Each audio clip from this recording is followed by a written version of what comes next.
സുഹൃത്തുക്കളെ, ഞാനിപ്പോ ഉള്ളത് ഏറ്റുമാനൂർ പോലീസ് സ്റ്റേഷന്റെ മുൻപിലാണ്. ഒരു സ്ത്രീ അവളുടെ ജീവിതത്തിൽ നേരിടാവുന്ന ഏറ്റവും വലിയ അപമാനം സഹിച്ച് മടുത്തവളാണ് ഞാൻ.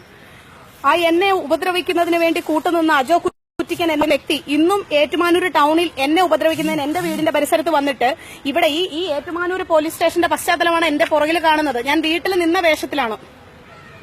അയാൾക്കെതിരെ യാതൊരു നടപടിയും അയാളെ രക്ഷപ്പെടാൻ അനുവദിക്കുന്ന പോലീസ്. അവർ പറയുന്ന ഇയാൾക്കെതിരെ സയന്റിഫിക് എവിഡൻസ് ഇല്ലെന്ന്.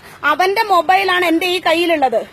ഈ മൊബൈൽ അവൻ കാണിച്ച സകല വൃത്തികേടുകളും മെസ്സേജുകളും ഫേസ്ബുക്ക് ഡീറ്റെയിൽസും ഉള്ള അവന്റെ മൊബൈൽ എന്റെ കയ്യിലുണ്ട്.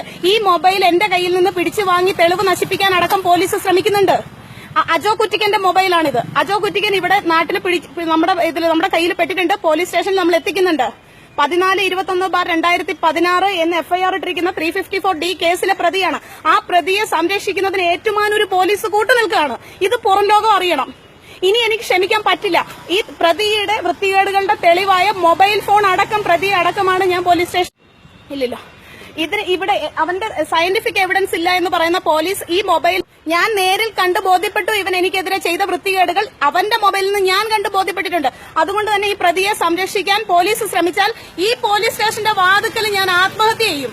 അത്രയേറെ എന്നെ അപമാനിച്ചിട്ടുണ്ട്. എന്റെ സുഹൃത്തുക്കൾ ഇത് കാണണം, ഇത് ഷെയർ ചെയ്യണം, മാക്സിമം ഷെയർ ചെയ്യണം. ഇത് പുറം ലോകം അറിയണം, ഇത് മീഡിയ അറിയണം, ഏറ്റുമാനൂർ പോലീസിന്റെ വൃത്തികേടും അറിയണം. 1.25 വർഷമായിട്ട് എന്നെ ഇവർ കണ്ണീര് കുടിപ്പിക്കുന്നതാണ്. നിങ്ങൾ അറിയണം, ഞാൻ അത്രയും സഹികെട്ട വ്യക്തിയാണ്. നിങ്ങൾ അറിയണം, നിങ്ങൾ ഇത് കാണണം. അവന്റെ മൊബൈൽ അടക്കമാണ് അവനെ പോലീസ് പിടിച്ചിരിക്കുന്നത്. എനിക്കിതിനകത്ത് നീതി കിട്ടണം. നീതി കിട്ടിയില്ലെങ്കിൽ ഈ പോലീസ് സ്റ്റേഷന്റെ വാതിക്കൽ ഇന്ന് ഞാൻ ആത്മഹത്യ ചെയ്യും.